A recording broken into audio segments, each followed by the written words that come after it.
Alright, this can be a video about creating an adaptive component with a reactor point on it.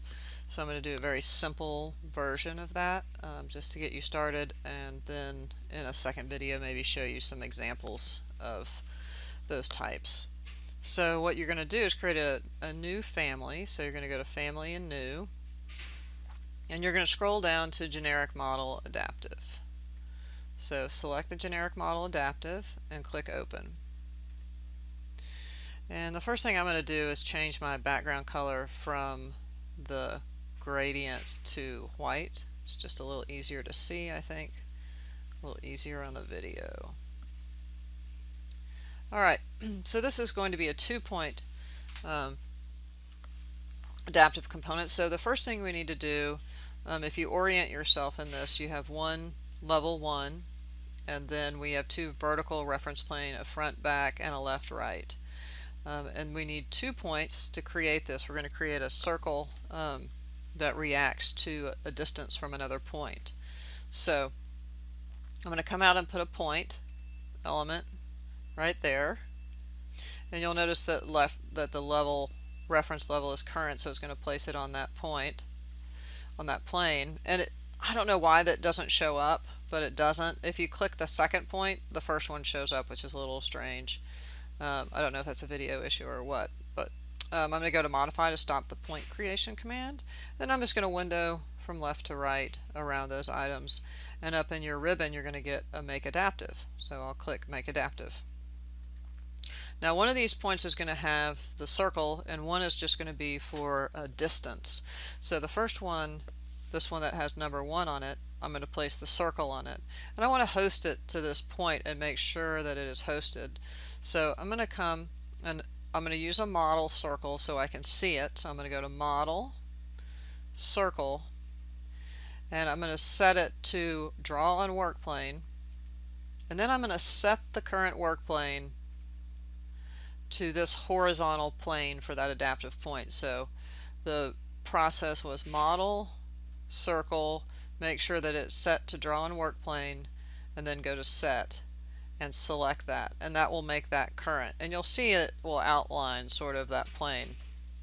Now I can draw my circle, so I'm just going to left click on the point and draw out. Okay, if I don't do all of those things in order, sometimes this circle will not stick or be hosted to that point, and a way to check that is left click on the point and just move it and make sure that that circle is moving with that point, because we want it to move. So now I'm going to put a radius parameter on this. So I'm going to select the circle, and it's going to give me a radius dimension, and I can left click on this icon, this dimension icon, to make that permanent. So now that's permanent. I'm going to come in and I'm going to just select the dimension itself. So left click on the dimension line, not the number, and we're going to come over, and under label here is a create parameter option. So if I create parameter, I'm going to come in and just name this one radius, and I'm going to make it an instance parameter. It needs to be an instance parameter because it's going to be a variable size when the reporting parameter pumps its formula in there. So we're going to make that an instance parameter. Click OK. Now I'm going to do a dimension between these two adaptive points, and the dimension that I'm going to do is going to be a reporting parameter, an instance parameter, and the dimension needs to go from this point to that point. It can't go from the plane, it can't go from a reference point, it can't go from anything. It has to go from the adaptive point to the adaptive point. So I'm going to create a dimension, go to the create, and I'm going to pick aligned, and I'm going to come down and pick this point, and then pick that point and pull that dimension off, and then click in blank space.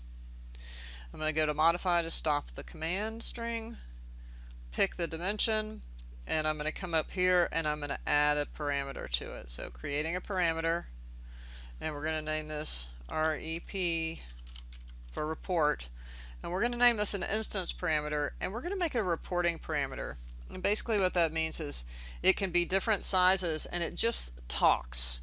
It just says this is what I am.